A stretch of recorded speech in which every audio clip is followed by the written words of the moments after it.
This next session is going to be a little different than the last one. And you may wonder at times if it's proper what I'm bringing to you, but if you stay through to the end, I think you will get a clear picture of what I'm attempting to bring.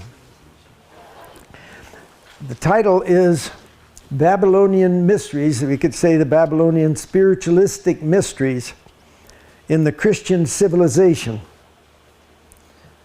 Now, that is not revealing all by itself in the title, so we need to look a little further. But let's take the Bible verse first here of 1 John 4, verse 1 and 2. Beloved, do not believe every spirit, but test the spirits, whether they are of God, because many false prophets have gone out into the world. By this ye know that the Spirit of God, every spirit that confesses that Jesus Christ has come in the flesh, is of God. Then we look in 1 Corinthians, where the chapter 12, where the gifts of the Spirit have been given out. And this was an interesting one. In years past, I never noticed it or paid any attention. But in the last couple of years, I came upon this and I said, well, perhaps some of the people that I've gained my information from fit into this, that one of the gifts is to another the working of miracles, to another prophecy, to another discerning of spirits. Discerning, recognizing which spirit is this. To another the different kinds of languages or tongues, and to another the interpretation of tongues. So, evidently, I have been accused of presenting a topic that ought not to be presented. You should teach only Christ and Him crucified. This was at a camp meeting one time, and I felt rather bad about this, and I went home, didn't sleep that night, and I thought it over. Is what I'm doing incorrect and wrong? And then later I ran into this verse. If God gave discerning of spirits, then if you can discern them, it's for the working of the church, you need to share it. Now, it makes a difference how you do it, yes. But evidently, God wished, if He gave that ability to people, then for them to just know it themselves, no value. When I found this little book by Ernest Steed and read it, and it unlocked the confusion I had, for 5 years, I put the subject aside. I didn't share it with anybody. I says, I now am satisfied in my own knowledge. What this stuff is, I'll have no part with it. I'll not, when people ask me in the office, I can give them a reasonable answer, my understanding, and I'm through. I want it to quit ringing around in my head all the time. 5 years later, I got a call from Walter Thompson, MD, board chairman of 3ABN Television. Come be on a panel, we're going to discuss these issues. I didn't know him. I didn't have a clue how he would have any knowledge that I had ever studied the subject. I later found out it was something I had written 5 years early for a church paper that got to him across the country. And so he wanted me to come in a couple of weeks, so I went back to Illinois, Frankfurt there, and we had a 3-hour panel with Manny Vasquez, Vice Chairman of the North American Division, myself, and Walter Thompson, which then this aired on 3ABN. 2 months later, I was in Russia, and a little occurrence occurred there that brought up the subject. And there was a worker at the press, the publishing house in Russia, that had abdominal pain. And he got so bad he couldn't work. The doctors couldn't find it, but he went to a faith healer, or a healer that manipulated his ear, felt it, and made a diagnosis of what his problem was. He says, you got stomach worms. They treated him with the proper medicine. He went to a doctor that had the medicine now. He gave him the worms. The worms passed, and he was well. He's back to work. So they asked me, what do you think of that?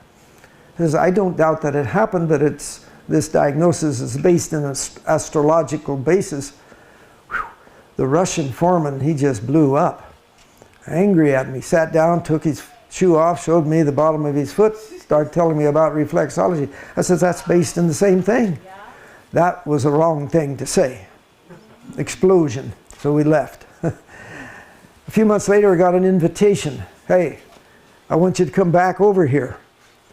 We got a problem. Another worker, he's got abdominal pain, and he's paid a month's wages to somebody somewhere, and on television they have sent a signal over through his television. He had taped a coin to the television, and he paid a month's wages for it to get zapped with a certain energy.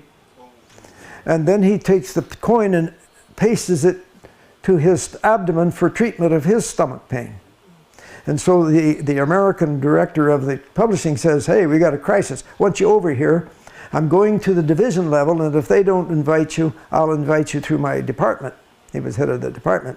So I get an invitation a few months later from the division level, Nadia Ivanova, who is director of health education.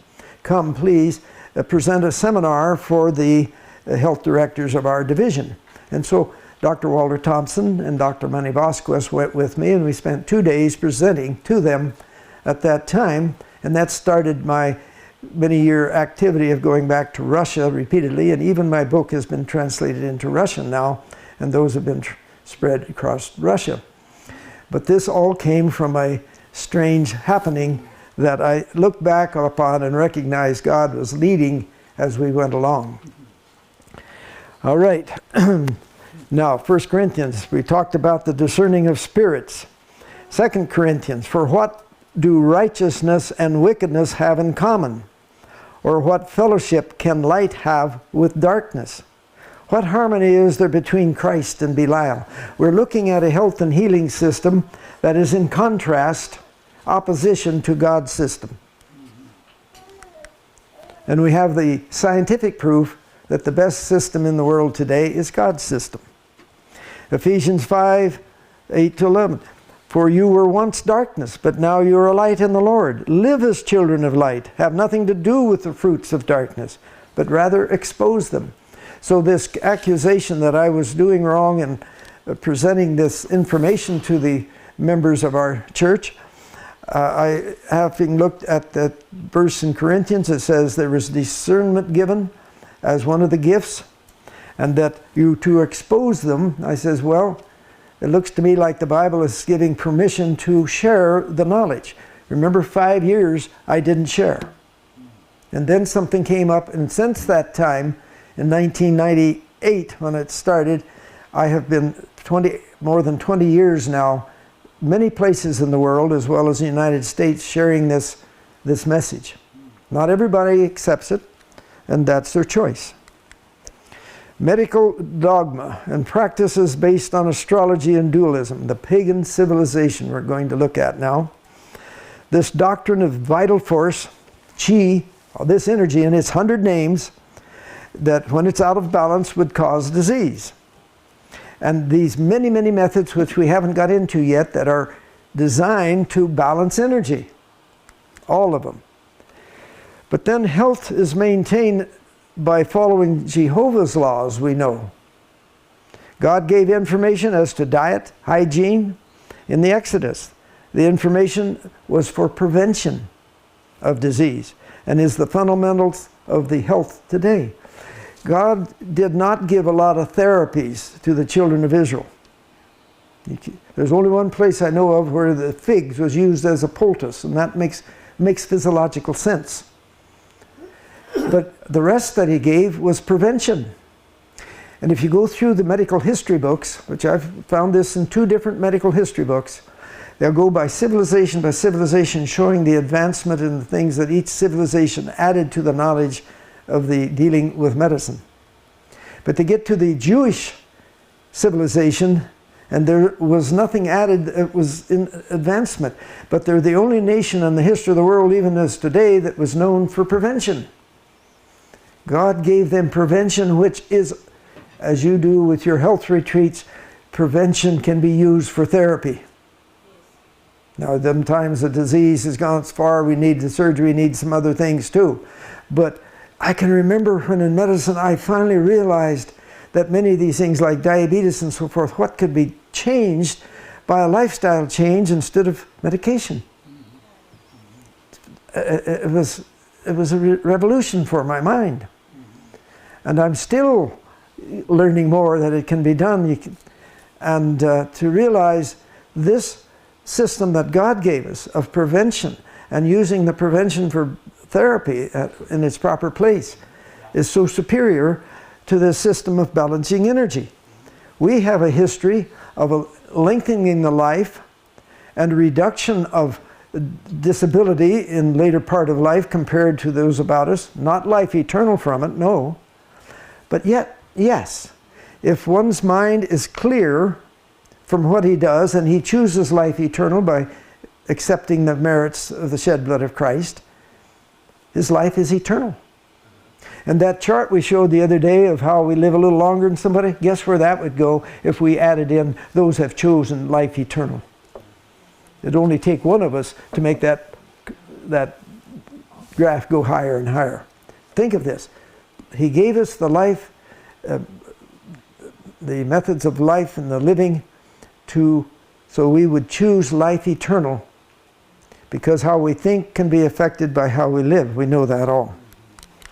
All right, let's look at, believed in a creator God, the Hebrew nation. Health was attained by following Jehovah's spiritual and physical laws.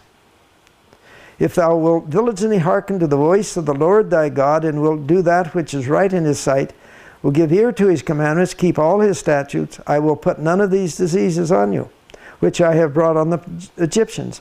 For I am the Lord that healeth thee. Now, Israel followed other gods. They repeatedly followed other gods. God took away the country of Israel, the top 10 tribes. 100 years later, he had to take away Judah. And Judah was taken to Babylon, Nebuchadnezzar. There for 70 years before they came back. They returned to Canaan. And following their return, they never went back to idol worship. That was cured. But the devil had another way of inserting himself into their civilization and into the religion. A secret society known as the Kabbalah, which is today recognized as the granddaddy of secret societies. The Kabbalah formed by combining mysticisms of Babylon, Judaism, and Zoroastrianism. Kabbalah promoted mystical healing practices based on dualism. Remember, we were supposedly created and still have dualism within us. And there is the official insignia of the Kabbalah. Philosophy, astronomy, virtue, and alchemy. The Kabbalah is the key to the occult sciences, we're told. The doctrine of theosophy, theo, God, the study of God, mystical insight into God. That is what's involved in the Kabbalah. And the magical system of healing. They look at the alphabet, the letters, the arrangement. You see there at the side, the letters, the alphabet arranged in certain arrangements, supposed to have healing capacity. They deal with numbers, with the ineffable name of God, using amulets, and the talismans, use of certain mineral compounds. Here is a talisman. They would put that at the head of the bed of the child for preventing disease, or if he was sick, for healing, to keep the evil eye away. Another one. I'm just going rapidly through some of these to illustrate. If you were to get married, they would make a special bowl and do the writings inside, and then they would bake it so that it was cured and hard, and that would be for a good omen for the new married couple. There's about 2,000 of those known today in preservation from ancient time. There is a town by the name of Safat in Israel. My wife and I were traveling through Israel in a rented car, and I saw the sign that said, the home of the Kabbalah. Wow, I said, we're going there.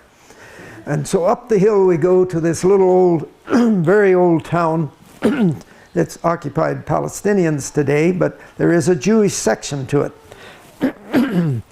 And that Jewish section, you go down this street, there's a little alleyway that you run into, and you go down in the alleyway, you go into the Jewish section. And the sign there that you can't read, it's too small, it says, it's in English as well as Hebrew, do not take pictures on the Sabbath. And so, oh, this was interesting to me because I knew quite a bit about the Kabbalah. And I looked down this street, and it's getting more interesting all the time. And then we run into one of the teachers of the Kabbalah. And so I'm asking his permission to take his picture. And he's saying no. He's gruff. But my wife is busy taking the picture anyway. So we part, not friends. And this is one of the synagogues we ran into a little later. This is an ancient area. Going back to the time following Christ's ascension to heaven, remember the apostles went over into Samaria, and Simon Magus was the healer over there, probably using this pantheistic power that we've been talking about. But he became known later as the former of the Gnosticism, and that the Gnostics infiltrated Christianity in early days. Let's learn a little more here. Remember, we're going back. Peter came up and to Samaria, and Magus asked to buy the power to transfer the Holy Spirit to people he put his hands on. You remember what Peter told him? In simple terms, get lost. And that wasn't for sale. But this Simon Magus was a pain to Christians for years afterwards. He even followed Paul to Rome. He was part of the reason that the emperor eventually put Paul to death. And he became the sorcerer for Nero. And the statue was built upon him along the river Tiber there in Rome. The Gnostics, he was the inventor of the Gnostics. That was a organization that gave early Christianity a bad time. And basically, as I understand it, they had as their dogma basically the pantheistic power that we've been talking about. It was pretty much like nature worship. I'm sure they had Christianity mixed with it. The Gnostics were born of the Kabbalist. And Simon Magus, founder of the Gnostics, he was a practitioner of mystical healing, based in pantheism, monism, where that one great power, everything else is a mirage. The monism is everything. That's the reality of everything. Nature worship. And the deification of humanity. Sorcerer to Emperor Nero, and he was, as I mentioned before, a statue made to him. Now, if we take one of the leading books of the Masonic Lodge, The Morals and Dogma by Albert Pike, I have a copy of this book. It's not easy to get. A reference book for Masonry that contains 40 pages about the Gnostics and its relationship to Freemasonry. It speaks of the origin of Gnostics as being out of the Kabbalah and of the Eastern religions. We're going down a line here. You're going to wonder, where am I going? And maybe you might invite me to leave. But stay with us, please. The Kabbalah.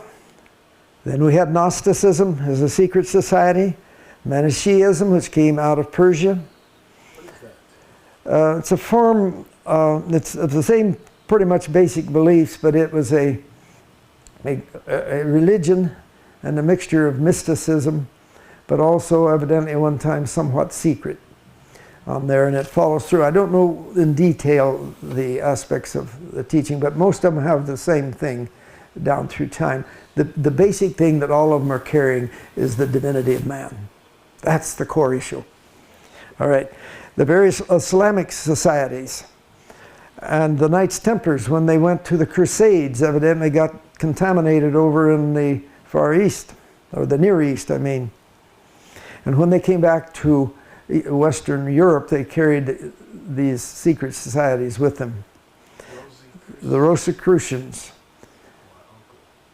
Yes, this is a nature worship system. It's a very mystical on that. Then the Freemasonry. Now there would be 100 other societies, offshoots from these. These are the big main ones. Freemasonry is, of course, the one about us today. And the people in the lower levels of that have no clue what the 33rd degree and so forth, which is basically Egyptian sun worship. You get up there. I have a book of a man that learned about Christianity as he went to be initiated into the 33rd degree. Then he became a minister afterwards, in his ministry primarily exposing. And it was a total turnaround of what you learned before. And you hit up to there, they went into the special temple in Washington, D.C., and inside all of the decor was that of the old ancient Egyptian sun worship to Ra. And I have that book at my home still. All right, Gnosticism. Luciferian occultism controls Freemasonry. Luciferian occultism is therefore not a novelty, but it bore a different name in the early days of Christianity. It was called Gnosticism, and its founder was Simon the magician. It's Luciferic worship. There's another way of looking at this. The secret societies, they subverted Christianity for 2,000 years. Their goal was to pervert Christianity. Healing is the right arm approach to attract people to theosophy. These healing mechanisms are the right arm to attract people to change their worldview from that of the Judeo-Christian to that of the Eastern, Far Eastern. And it promotes Luciferic worship in disguised form. This little chart I take out of another journal, or a particular book by Gary Kaw. Listen to this young man talk. Once he quit his occupation, he was invited to join an organization, was forming a new world organization, and he saw what was happening. This was 20-some years ago, maybe 30, and he quit his work so he could spread the knowledge of what was happening to the Protestant denominations. A very, very handsome young man, and he wrote a book that's excellent, En Route to Global Occupation. He saw, God gave him a glimpse of what was happening, and so he put together this chart, and from permission from him, I've used this chart in my book. And what we're seeing here is these actual secret societies had their real start up here in ancient Babylon, the old Babylon. And out of that came the Eastern religions. Babylon, Egypt, India, Persia, Greece, and South America and elsewhere. So over to one side, this doctrine that came out of old Babylon was carried alive throughout the world, in a certain part of the world, through these religions. In the Christian civilization, it was kept alive secretly through the secret societies. The Kabbalism, Gnosticism, Knights Templars, Rosicrucians, and Freemasonry. Now we come to the time of the French Revolution. Remember, this was a great change following the Revolution. Previously, the devil had dealt with opposing everything against God. Now he changed his modus operandi by mingling in with them. The Spirit Prophecy brings this out in great controversy. A change of how he approached. And here we have Freemasonry, and from there it started with the Illuminati at the time following the French Revolution. It wasn't the revolution, it was the spirit, it was the teachings that brought about the revolution that really was involved. And in the Bible, in Revelation 11, we have the beast that comes out of the bottomless pit, which is directly relevant to this time. Now, what happened to that beast? Was it just 3.5 years or so of the French Revolution? It went underground. And this is why it tells us in the book Education that at the end of time, that spirit that brought the revolution about will cover the world. We're there. And so from that time, we have the Marxism came about, this socialism. American and European secret political societies, international banking elite, World Council of Churches, all of them with the purpose of globalism. You hear about globalism on the television? Yeah. This, we're in it, and this is what we're talking about. And the Theosophical Society was started 1875 in New York by Madame Blavatsky and Olcott. And many different cults and communes started following that. And out of that we come down to what we have, the New Age movement, which started back about 1960 or so in this country. At least it became more evident. And it's changed its name. Now we got progressives. Same thing. So here we have a fall through the Christian society, through these different organizations. And I have a chart at home that was made in 1922. A big chart has probably 100 different organizations that came out of this. One little one up here is Marxism, and then I have another chart from 1922, how that spread. Now if we come 100 years later here, I don't have big enough paper probably to cover what's happened. This I found in a book called World Revolution by Nesta Webster. And she understood these things, and she was tracing, she died in 1922, and so her information quit. I got studying that because I was teaching in my Sabbath school class Daniel and Revelation year by year, going through one class after another. And I wondered what happened to that beast out of the bottomless pit. And I began to trace the history of those happenings during that time. And it helped me understand more when I got into this subject, because that was the early background to some of that. But this is a very important thing. Now, when we get to the New Age, down here at the bottom, you see now the word East-West. That is a common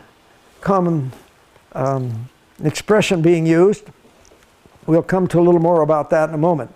Let's look at the Catholic Catechism, the 1994 issue. And it's talking about the divinity of man. That doctrine brought down through those societies was the divinity of man that kept it all together. That was the glue. The Word became flesh to make us partakers of the divine nature. That's from the Bible. But in the Catechism, St. Athanasius, the Son of God became man so that we might become God. Now the next comment. The only begotten Son of God, wanting to make us sharers in His divinity, assumed our nature so that He, being made man, might make men gods. St. Thomas Aquinas, page 116, number 460 of the Catechism. So we have this same basic doctrine in the dominant church. Theology of the secret societies. It was based on dualism, good and evil. Lucifer is the god of light. Adonai, Jesus, is the god of darkness, dualism. Remember the tree, the knowledge of good and evil?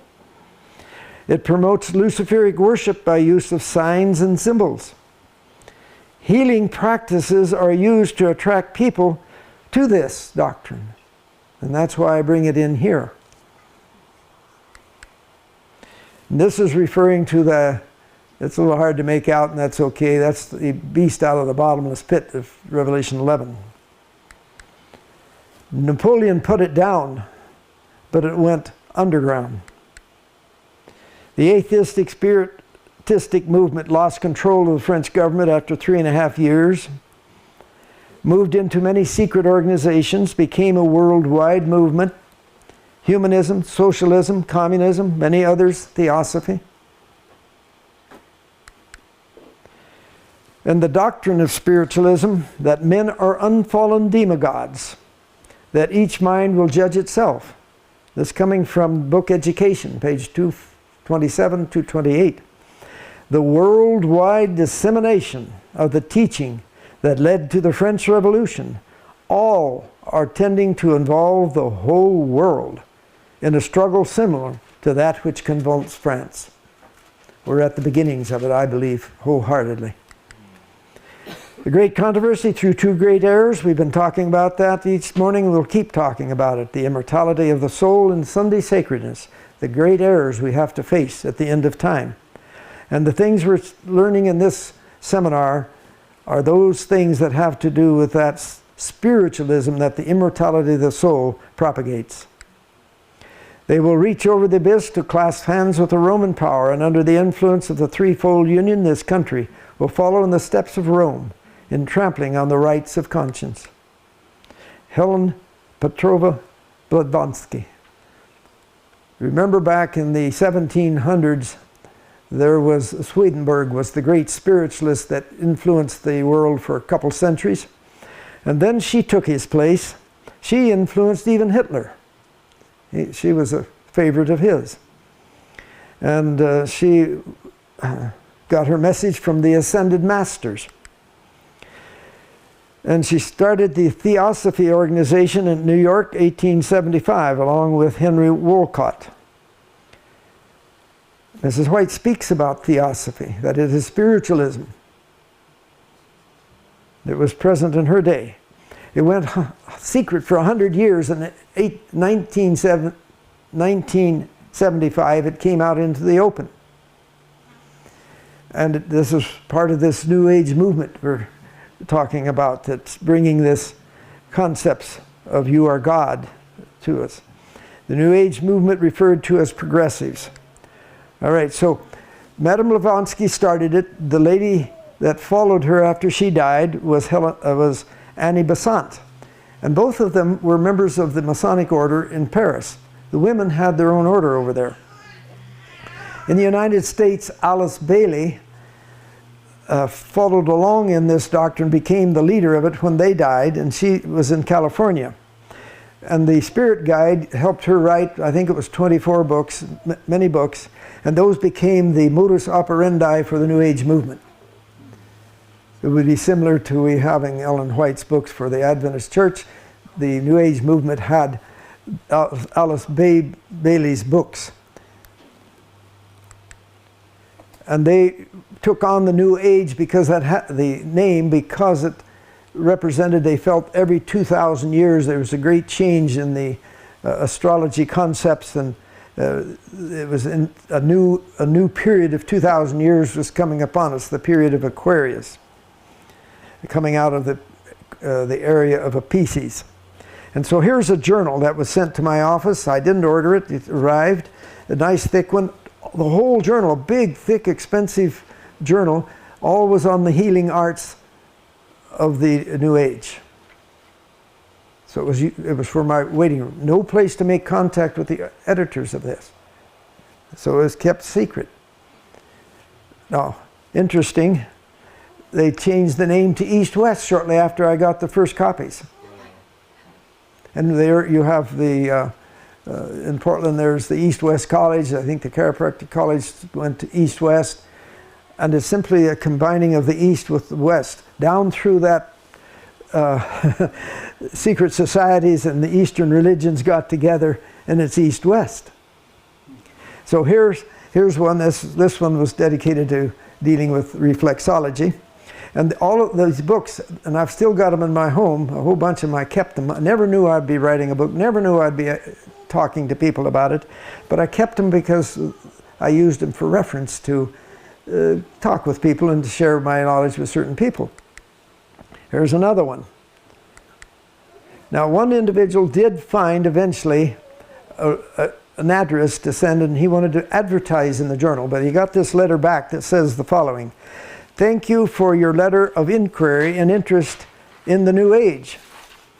Because we do not carry advertising, I am unable to comply with your request." Now, what is the heading at the top of this? So that journal, and up the road about a half mile from my office is the Oregon State headquarters of the Masonic Order. And so the Masonic Order was sending these out to put in the waiting rooms of the medical offices. Very interesting. And then it quit, eventually. "There are many who shrink with horror from the thought of consulting spirit mediums, but who are attracted by more pleasing forms of spiritism, such as the Emmanuel movement. Now this was written back in 1914. The Emmanuel movement was a one dealing with mind therapy, spiritistic mind therapy, but it was called Emmanuel movement because it started in the Emmanuel Church one place. That was the reason for the name. Took me years to find that. Still others are led astray by the teaching of Christian Science and by the mysticism of Theosophy and other Oriental religions. A power from beneath is working to bring about the last great scenes of the drama. Satan coming as Christ, working with all deceivableness in those who are binding themselves together in secret societies. Today, the mysteries of heathen worship are replaced by the secret associations and seances. The obscurities and wonders of spiritualistic mediums, the disclosure of these mediums are eagerly received by thousands who refuse to accept light from God's Word or through His Spirit. Believers in spiritualism may speak with scorn of the magicians of old, but the great deceiver laughs in triumph as they yield to his arts under a different form. A very important work. Now this is by Michael Howard, not a critic, but a promoter of the secret societies, and his book, The Occult Conspiracy by Michael Howard. A very important work of the secret societies has always been the ultimate unification of the world religions. Were you aware of that? So the secret societies, their ultimate goal is the unification of all religion. Yes. The aim was based on the restoration of the pre-Christian mystery tradition, ancient Babylon mystery religion. That's what it's talking about. It's based on the restoration of the pre-Christian mystery tradition, which had been persecuted by the early church, forced to go underground in medieval Europe, and the recognition that all religions had originated in a universal spirituality referred to as the ancient wisdom. Ancient Babylonian mystery religions.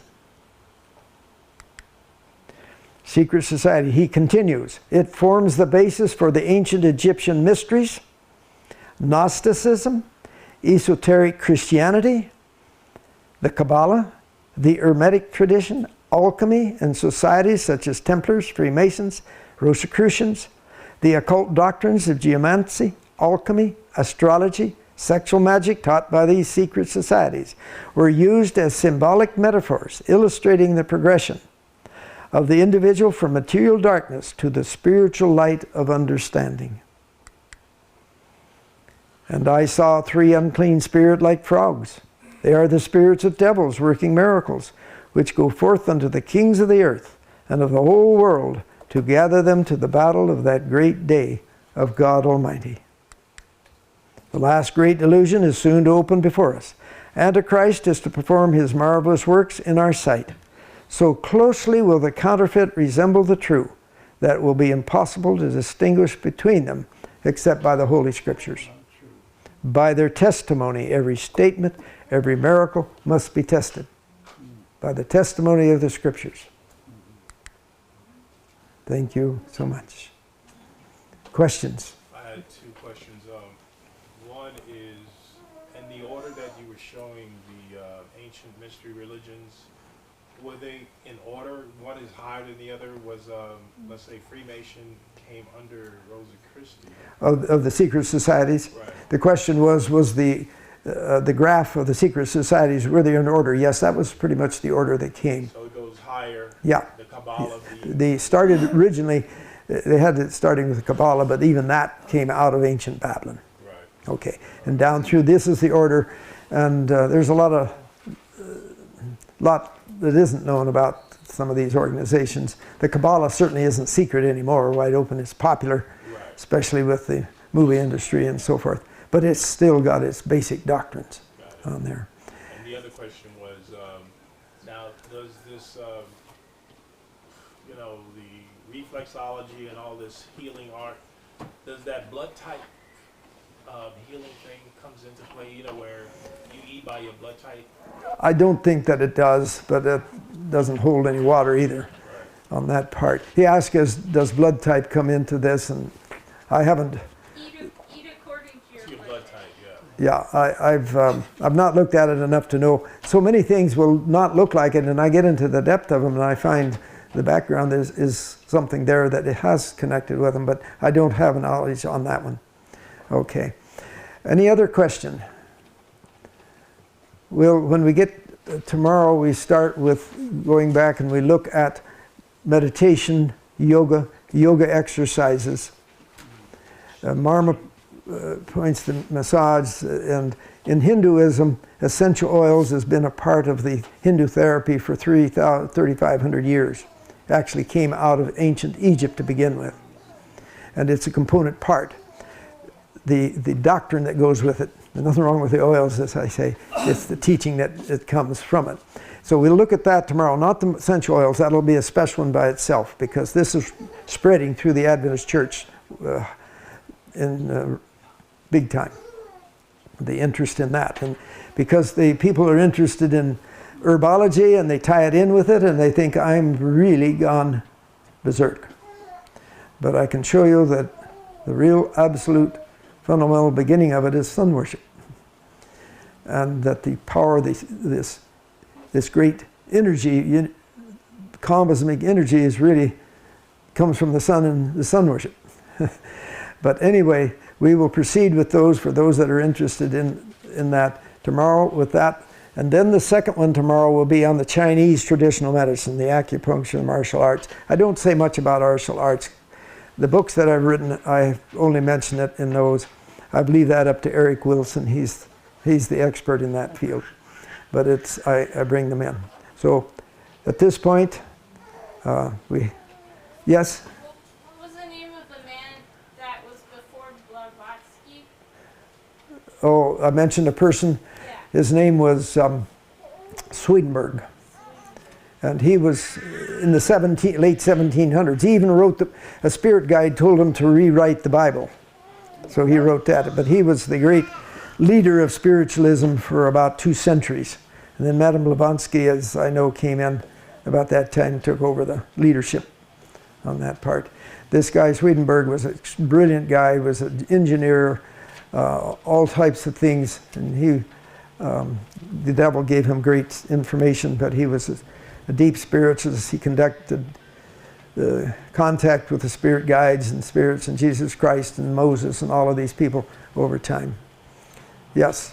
I've heard things about the Russians and also the United States military leaders and military establishment where there's a fusion of witchcraft and... Well, there's certainly been a lot of study in it. I don't know enough about the weapons part, but I know that Russia has had an organization studying all they can about witchcraft and stuff through the years on there too, because they teach it in medical schools. So, but this is, of course, outside for the military. I know they do that. I don't know a lot personally about it on that part. So I don't have anything. You had a question too. Yes, the gentleman you were just talking about who was told to rewrite the Bible. Swedenborg? Uh-huh. Yeah. Did he do that? And if I so, think he did. okay. And what's interesting, the man that started the 12-step program, his wife, that was Bill Wilson, his wife was a member of the church of Swedenborg Church. And they were married, Bill Wilson and his wife, who started the 12-step program, were married in the church, the Fellowship of the Swedenborg organization. There's an ongoing church that comes from him and he on there. That's about all I know along there. But there was others. The doctor that started the reflexology also was a follower of Swedenborg, I understand. Question back here. I've always heard the word or the term demigod. But I hear Demigod? Demigod. But I hear you say demi. Is Yes, a little god. okay. Yeah, Mrs. White used that in that there, a little god, godlike on that part. But I mentioned, remember David Horitz on the television, that these guys that were rioting, they all think they're little gods. He understood what they believed.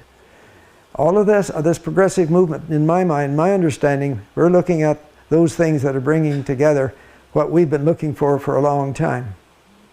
We're living in it. I really believe that. And it's happening, as Gwen was saying this morning. She brought some things I hadn't heard about. If those are truly so, times are moving fast. I know that this global climate change business is a method by which to gain power and to do something, but she's bringing it out that it's showing that it has more behind it than many of us realized on that part. And we know that there will be changes, because God says at the end of time He will remove His protective hand, and we'll see the nature have more convulsions. So climate change can be happening, or things can be happening.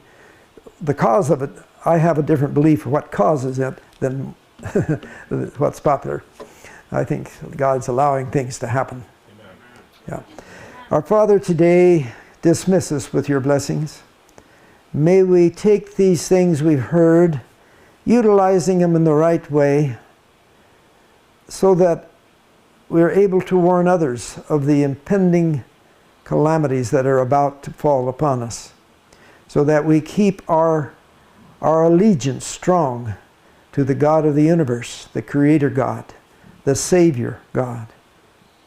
In Jesus' name, amen.